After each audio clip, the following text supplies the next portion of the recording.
This is part 1 of my Fuji hike series. We took a bus from Kawaguchiko to the 5th station, which took about 50 minutes. The weather conditions weren't the best for this hike as typhoon was approaching Japan. But we packed our raincoats and decided to go for it anyway.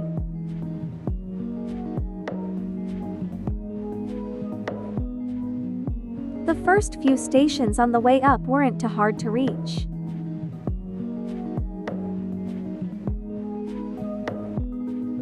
The sun even broke through the clouds occasionally, giving us hope for better weather.